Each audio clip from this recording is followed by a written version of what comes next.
కూరాక బాబోయ్ నేను తిన్ను అనే వాళ్ళు కూడా ఈ పప్పును చాలా ఇష్టంగా తినేస్తారు. మెంతాకు పప్పు ఎలా చేసుకోవాలి వీడియోలో చూసేయండి. ముందుగా కుక్కర్లో పప్పు వేసుకొని క్లీన్ చేసి తీసుకోండి. అలానే వెల్లుల్లిపాయల్ని పొట్టు తీసి వేసుకోవాలి. కారం తగినట్టుగా పచ్చిమిరపకాయలు, ఒక 4, 5 టమాటోల్ని కట్ చేసి వేసుకోండి. మెంతాకును కూడా క్లీన్ చేసి తీసుకోవాలి. ఇలా కొద్దిగా వేసుకొని కొద్దిగా చింతపండు, ఉప్పు, అలానే పసుపు, ధనియాల పొడి, కొద్దిగా వాటర్ వేసి కుక్కర్ పెట్టుకోవాలి. ఒక 5 విజిల్స్ అలా వస్తే కరెక్ట్గా సరిపోతుందన్నమాట. ఈ విజిల్స్ వచ్చే లోపల మనం పోపు పెట్టేసుకుందాం. ముందుగా ప్యాన్ పెట్టుకొని కొద్దిగా ఆయిల్ వేసి సాసవలు, సన్నగా తరిగిన ఉల్లిపాయలు, కొద్దిగా కరివేపాకు వేసి ఉల్లిపాయలు వేగేంత వరకు వేయించుకోవాలి.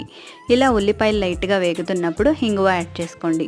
మీకు వద్దంటే స్కిప్ చేసేయచ్చు. లాస్ట్లో కొద్దిగా కొత్తిమీర యాడ్ చేసి పక్కన పెట్టుకోవాలి. ఇప్పుడు పప్పులో ఉన్న వాటర్ సపరేట్ చేసి పప్పును రుద్దుకొని మీకు తగినంత వాటర్ యాడ్ చేసి పోపును కూడా యాడ్ చేసుకొని ఒక 5 నిమిషాలు ఉడికించుకోవాలి. అంతేనండి, ఎంతో టేస్టీ అయిన మెంతాకు పప్పు రెడీ. మీరు ట్రై చేయండి.